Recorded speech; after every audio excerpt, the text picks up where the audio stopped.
बिस्मिल्लाहिर्रहमानिर्रहीम। आज की वीडियो है बहुत ही खूबसूरत प्लांट, ऑर्नामेंटल प्लांट और फॉरएवर प्लांट और लश ग्रीन पत्तियों के साथ। जी जनाब, बिल्कुल मैं बात कर रही हूँ फंड प्लांट की। फंड की बहुत सी वैरायटी है, जैसे फॉक्सटेल फंड और आस्ट्रिच फंड और पोस्टन फंड, जैसे जो मैं अब आपको दिखा रही हूँ।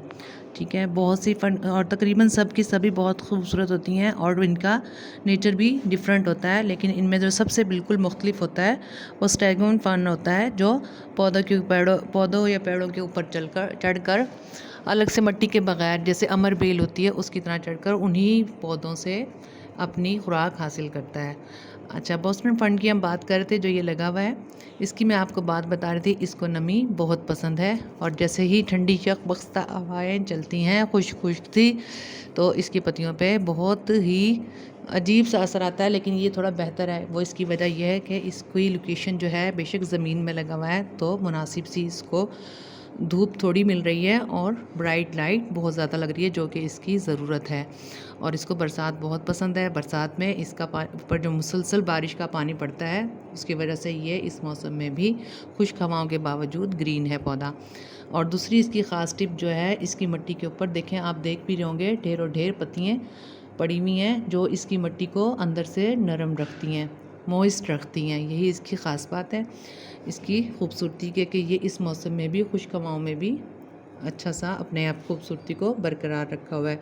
अब अगर हमने इसको पॉट में लगाना है, पॉट के लिए शैलो पॉट तो चलेगा इसके लिए, लेकिन ये है कि खुला सा हो और चाहे उसकी लंबाई बहुत ज़्यादा ना हो, कोई ऐसा इशू नहीं है। लेकिन बहुत छोटा पॉट हो, चाहे उसकी लंबाई गहरा हो, वो इसके लिए बेहतर नहीं रहेगा। खुला खुला बर्तन वो इसके लिए बहुत बेहतर रहेगा।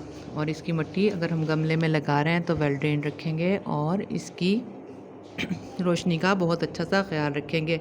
ये थोड़ा सा इंडोर प्लांट अगर आप रखना चाहें रख सकते हैं, लेकिन कुछ दिन के लिए। उसके बाद आपको इसको हल्की सी ब्राइट लाइट या थोड़ी बहुत सर्दी की धूप दिखानी पड़ेगी, ताकि ये अपनी खूबसूरती को बरकरार रखे। और उसके बाद किसी भी ख़ास इवेंट पर आप चाहें तो इसे इंडोर रख सकते हैं। कुछ दिनों के लिए ये इंडोर भी सर्वाइव कर जाएगा। अदरवाइज़ ये बेसिकली आउटडोर ही प्लांट है। और ये ज़्यादातर फंड जो हैं वो फुआरे की शक्ल में निकलते हैं, यानी कि सेंटर से उनकी निकलती है। बात करूँ इसकी प्रोपिगेशन की, प्रोपिगेशन इसको जब जड़ से निकालेंगे तो उन्हीं जड़ों को सेपरेट कर लें, या फिर जैसे हम स्पाइडर प्लांट लगाते हैं उस तरह के इसके निकलते हैं, सकट्स से निकलते हैं जो लटक रहे होते हैं ना, उनके अंदर हल्की हल्की सी रूटिंग होती है। वो अगर हम लगाएं तो भी इनकी प्रोपिगेशन हो जाती है। बहुत शुक्रिया, अल्लाह हाफिज़।